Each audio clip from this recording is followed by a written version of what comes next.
Hello, Northeast Tech. Coming up on NTV News, we give you an update on the Crayon Run and more information about the upcoming race we will be hosting on our campus. Contest results will be revealed soon. Find out what some teachers had to say about the walkout. And be sure to stick around for more important dates coming up. Your NTV News begins now.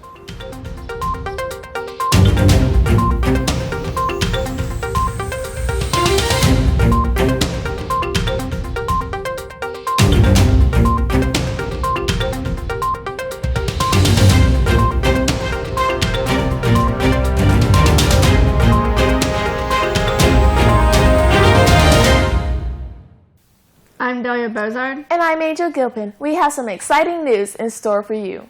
Claremont Elementary and many members from the community host the 5th annual Crayon Run. We sent out Jillian Hansford for more information. 5, 4, 3, 2, go! Claremont Elementary is putting on the 5th annual Crayon Run. Many dedicated people came out in support of education. There is a fun run, a 5K, and a 10K. The 5K and 10K are timed by Tater Racing. First, second, and third place of each age group were awarded medals.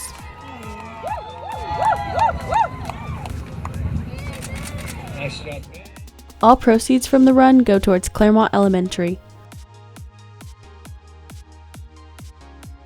It's always a huge turnout and lots of fun. Hope to see you guys here next year. This is Julianne Hansford with NTV News. Thank you to all community volunteers and sponsors who made this event possible.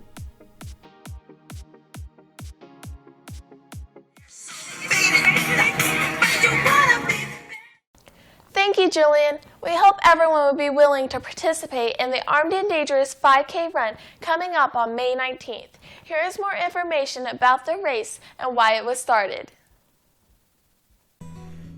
On the morning of Saturday, May 19th, the Northeast Tech-Pryor campus will transform into a 5K course for the second annual Ken Heddleston Armed and Dangerous Scholarship Run. Named in honor of a former practical nursing student who unfortunately lost his battle with cancer, the run was created to generate scholarships for current practical nursing students. Ken Heddleston was a practical nursing student during the 2015 to 2016 school year. Sadly, shortly before completing the program, Ken was diagnosed with terminal cancer and only given months to live. His family, friends, and classmates still mourn his loss. He lived a life of service to others, first in the military and then in the medical realm, and naming a scholarship effort in his honor seemed to be a fitting way to honor our fallen classmates. The race will be on a certified 5K course and will be chip-timed by Tater Racing. There will also be awards for the top 3 in each age group, and just before the run begins, there will also be an all-included balloon releasing in honor of the Heddleston family. The race this year will be at the Northeast Tech-Pryor campus on May 19th, and registration will be $30 until May 3rd. You can also enter the day of the race for $35, and it will begin at 9 a.m. on May 19th. This has been Jason Foley with NTV News.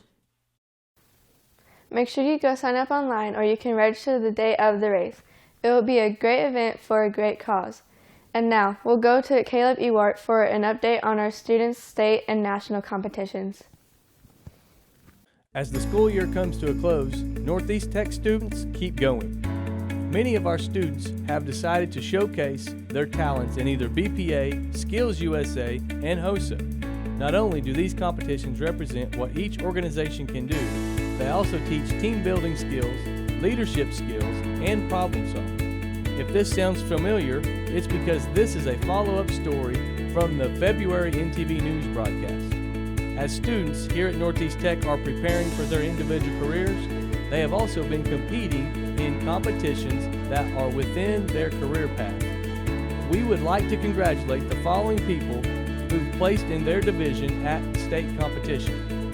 In electrical, Forrest Smoke and Lane Ayers won the gold. Levi Rochelle won bronze. In auto collision, Dakota Fultz won the gold and Noah Church won bronze. In culinary, Dakota Johnson and Sydney Terrell both won the gold. Gabby Gunther won silver, while Mason Ferguson and Riker O'Leary won bronze. In business, multimedia, and graphics, Jason Foley, Angel Gilpin, Delia Bozard, and Heaven Estep all won silver. And finally, in health careers, Anissa Giles won the gold. The following students earned the opportunity to compete at nationals: Lane Ayers, Forrest Smoke, Dakota Fultz, Dakota Johnson, Sydney Terrell, Jason Foley, Angel Gilpin, Delia Bozard, Heaven Estep, and Anissa Giles. Best of luck to them as they showcase their skills at the national competitions. Best of luck to the contestants who will be going to nationals. Many students across all of Oklahoma have had time off from school due to the statewide teacher walkout. Our NTV crew was able to meet up with Adair history teacher Drew Cummings for an interview.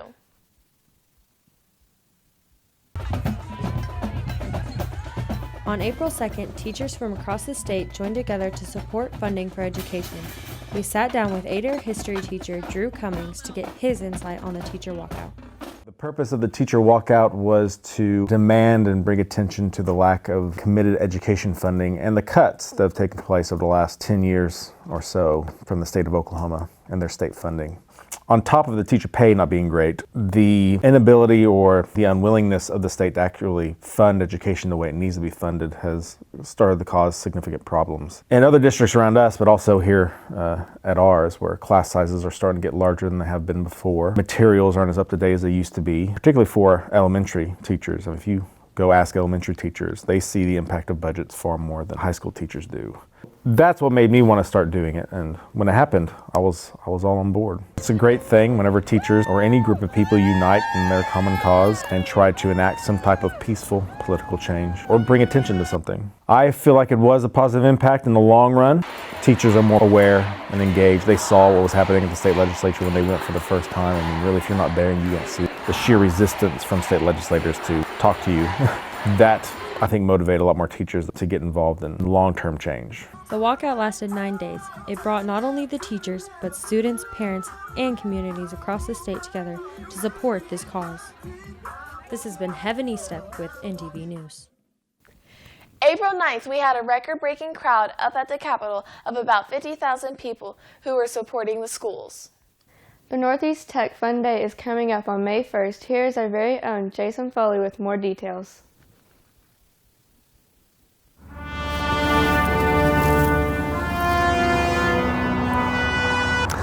How's it going? My name's Jason Foley, and right now I'm between the Anglin building and the welding building. Wait, if that's the welding building, then why does it also have metal fab and... You know what, whatever, you get the point. This is where all of our amazing artists and articulate apprentices are all going to gather into one place to engage in active activities actively. This is the campus-wide Fun Day, where we do all the fun stuff and even get free food along the way. We got burgers, we got hot boys, we got chippy dudes, and we got cookies. And I really hope the chocolate chip kind, because I really like chocolate chip cookies, you know? Well, this is all fun and games, and yeah, it is fun and games. There are a few rules you gotta abide by. Some basic stuff to remember, no tobacco and no football, because both of those can be pretty disastrous if you're not careful. And remember, no littering. It's pretty easy to remember, basic stuff. And please use your head, just some common sense stuff, keep in line with the dress code, and if you need to use the bathroom, please go to the Anglin building. And be careful not to have too much fun, because if you do, you're gonna miss the buses, and they'll leave at their regular time. And before we leave, we're gonna go ahead and we're gonna pick up trash around the campus, because, you know, we don't wanna make a huge mess of the campus, you know? We don't wanna... Hey! Pick that up! You litter... Oh, and pro tip, don't publicly show your affection, especially if it's towards somebody who isn't a student, because that can get pretty ugly pretty fast. Visitors aren't allowed after all. Hey, you're not allowed to publicly show your affection. But what if I wanted to show affection to myself? All right, I'll give you that. And while, yeah, that is a ton of rules you gotta follow, it is still a fun day where you get to do fun things with fun people. We even got games for you to play with this handwritten list that they gave me and I screenshotted. We got hula hoops. We got tug of war. That's what it says here, and I didn't write this. We got inflatables. We got heckin' stacks. We got fat buns, and we got, wait, what's that say? B-ball. Y'all ready for this?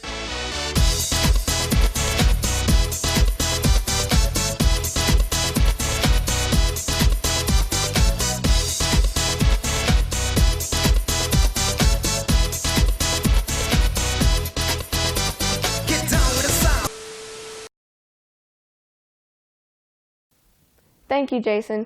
Also, each of our programs get to compete in a variety of games, and it looks to be a fun day. Here are some important events on our campus.